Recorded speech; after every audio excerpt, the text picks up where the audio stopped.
Hi everyone, and welcome to Boothy Bites for August. Definitely the best month of the year because it's my birthday month. But anyway, hey Boothy, how are you? Happy birthday to you. I didn't realise it was your birthday month. I forgot. Well, congratulations. Happy birthday. Thank you. The big day is this Sunday, so you haven't missed out just yet. All right, we'll send some cake to Queensland for you. No problems. Sounds good. And just a few candles. Just a few, yeah. Definitely not 34, just a few. You're catching up with my 54. Come on, you hurry up. All right, let's shake things up a bit and kick off with some news straight from Lydian HQ. So what's the goss back at home base? Yeah, so, well, firstly, look, I'm actually in a boat. I'm heading to Hamilton Island for race week. My friends and I are taking our sailing boat up to Hamilton, which is great. So we sailed up from the Gold Coast and we're in Mackay and heading to Hamilton tomorrow. But next week we've got a week of regatta. So I'm really excited to do that, you know. A few life goals. Roxy's working hard at Lydian HQ. Yeah. And thanks, Roxy. Anyway, yeah, HQ. So, look, I think the biggest thing last month was Roxy and I got an invite to Adelaide. So our aggregator is called a company called SFG, and those guys invited their sort of biggest groups to Adelaide to talk about some of the things happening in the mortgage broking world. You know, what are our challenges? How can we help each other and things? Both Andrew and I got to speak at the event as well. Andrew more so on the partnership side, where he's amazing at. And then myself, I got a little snippet about automation, which we'll share later. But I think the biggest thing is, look, you know, from a business perspective, you know, we know that we've built Lydian on some really strong foundations, which is really important. We've got great brokers. You know, I think we you know, the blend of the services we give and also how we help our brokers, I think, is a good balance. And, you know, amongst our peer group, you know, I think Andrew and I are quite pleased about where we're at. And certainly thank you to all people who've participated into the journey so far. And definitely some big things coming. So, yeah, that was an Adelaide conference and we got a bit of a tick the box. And then a couple of other things. I think we introduced Kylie last month from 𝐒𝐸𝐤𝐿𝐴. So she's our new basically broker in the box for a financial planning firm, which is really cool. And then 𝐒𝐸𝐿𝐴 has now kickstarted. He's got a few deals in the system, and we're really happy with Lee's progress too. So yeah, it's been a nice month, really. Yeah, nice. And Roxy is holding down the fort while you're sitting on a boat right now, aren't you? I'm on a boat. That's our Boothy. Anyway, so yesterday's RBA meeting delivered a 0.25% rate cut. Not exactly a shocker, right? We were expecting it. Yeah, so I think a bit disappointing it didn't happen last month, but I can understand, you know, the RBA waiting for some more data to come through. Confusing why really we needed to wait for CPI when all the trend of CPI was to go lower anyway. So I think it's probably they could have gone last month, but yeah, look, you know, we got 25 basis points yesterday. That takes us down to 3.6%, and that means like the aggregate sort of home loan is around about 5% now. Investment property loans, you know, 5.5% now. So you know, we're really at that mid or medium level for home loan rates right now. And I do believe the RBA will be thinking about a pause now for a couple of months at least. You know, I don't think there's an immediate need for change. The biggest thing really that I can see on the horizon is the growth side of our economy right now. But there's a lot of complicating factors in that. So I think we're on hold. Expect a sort of 5% interest rate for the midterm now. Yeah, sure. And so looking ahead, what factors could shake up home loan rates and the wider economy in the medium term? Yeah, so we've got this crazy Trump effect, which I think, you know, it's a difficult one to talk about, but the tariffs are a moving feast, and there will be impacts for Australia on those tariffs, but also, you know, impacts from other nations how they trade with Australia as well. So not just US, Australia. And I do believe that will stall or impact growth for some businesses, and obviously that cascades then into, you know, growth of Australia as well. So I think that's our biggest impact in the sort of near term.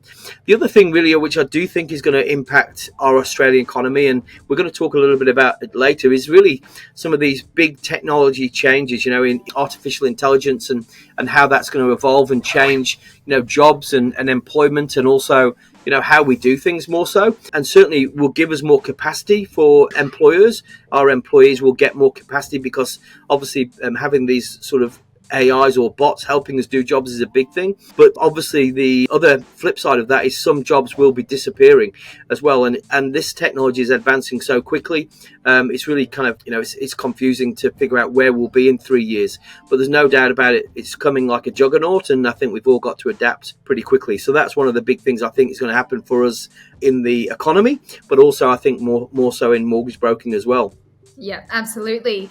Now, with the market evolving fast, how are mortgage brokers adapting to meet the challenging needs of different types of clients? Yeah, so I mean that's a really nice question, and I suppose I've led the audience a little bit, Jackie. Thank you for asking that. So, look, I'm a 54-year-old bloke, and I'm learning a lot over the last 12 months about exactly what technology is now in place, how it's being used. We've got some great business partners with vital business partners helping us build some of this automation and add it into our processes and systems. But really, why are we doing it? Well, firstly, we've got the client at the focus of all the decision making we do. And we want to make sure that when we're speaking with our clients, we're efficiently managing the information that they provide us, whether we're using technology to do that or we're using automation to help manage the data that's been provided by the clients, like, tax returns, pay slips, and all that kind of stuff as well. Because we want the speed of turnaround to the client to be really quick, just like the big lenders will be too. What that does for Lydian brokers, I don't care about the other brokers.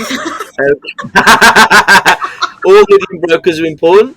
Is we want our mortgage brokers to be the most efficient, have the most capacity, and feel the most enabled by this new technology, and that's what we're doing. So we've really plugged into our operations team now. We've deployed our data entry fact find process now, which is kicking off, and also we've got some automations with regards, emails and moving basically new leads into the system, communicating with clients and things like that. But we're sort of building layers on this.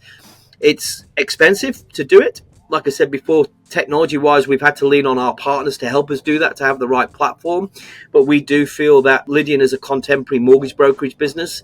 This gives us more bang for our buck. So we're super excited to invest in it, and also super excited about the things it provides both our brokers and clients. So anyway, we'll keep on updating clients and things as we build on it. Yeah, absolutely. Keeping up with the times. Go us.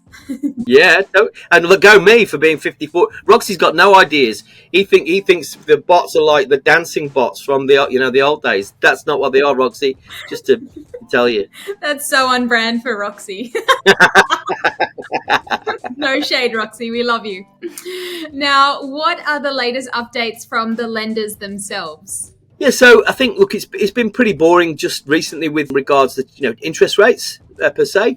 So our brokers right now are concentrating a lot on reviews, trying to figure out exactly what equity, what access to further borrowings our clients do have. What is a good interest rate versus a bad interest rate. There is definitely now a big disparate or not difference between lenders, tier 1, tier 2. And what I'm talking about right now is a lot of our prime lenders where they're providing really cheap rates to our borrowers. They're doing this via a lot of technology, automation of decisioning and things. And yeah, it's accessible for some of our borrowers, but not all. If our clients are looking to borrow a little bit more, potentially looking to be advised, we are leaning more so on our tier 2 our tier 2 lenders. And those lenders, they have a bit more of a human decision. Some of these clients are, needing a lot more hand holding through the process, being, first home buyers, more sophisticated borrowers like business owners or people with multiple properties as well. So there's a real difference now between the advised and unadvised clients.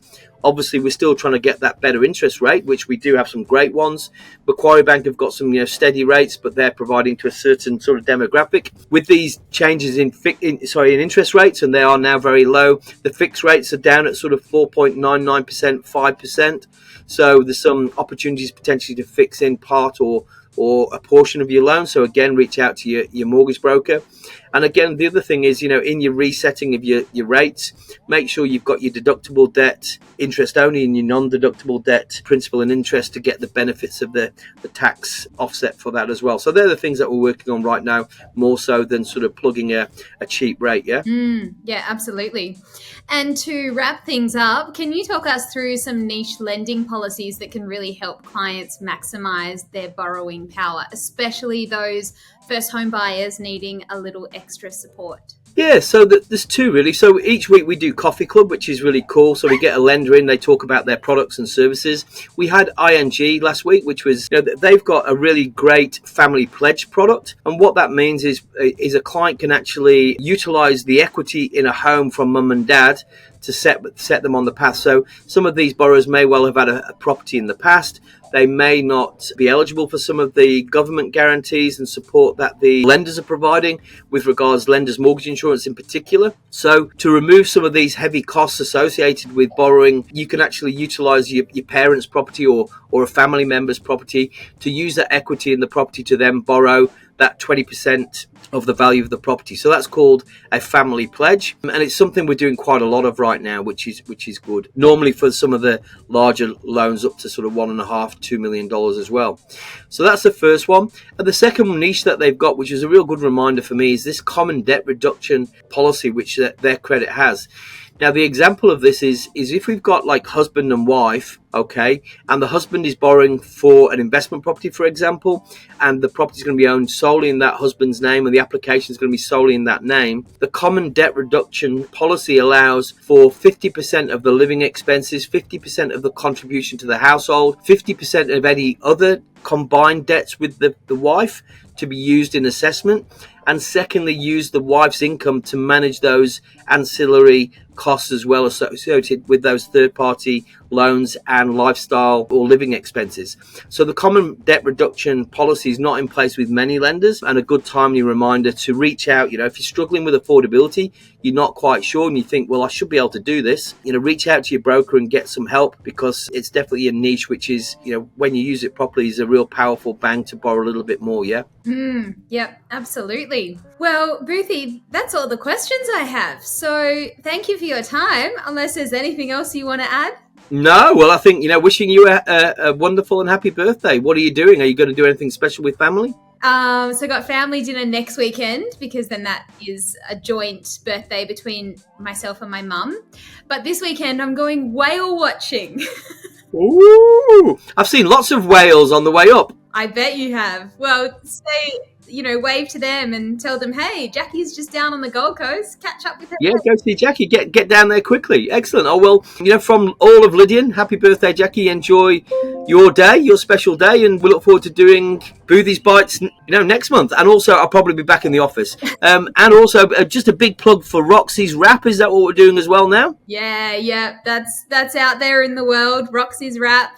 Make sure everyone's tuning in. Make sure he does his August edition, yeah? Yeah, okay. I'll get on to him. Thanks, Boothy. Thanks, everyone. We'll see you soon. See you. Ciao.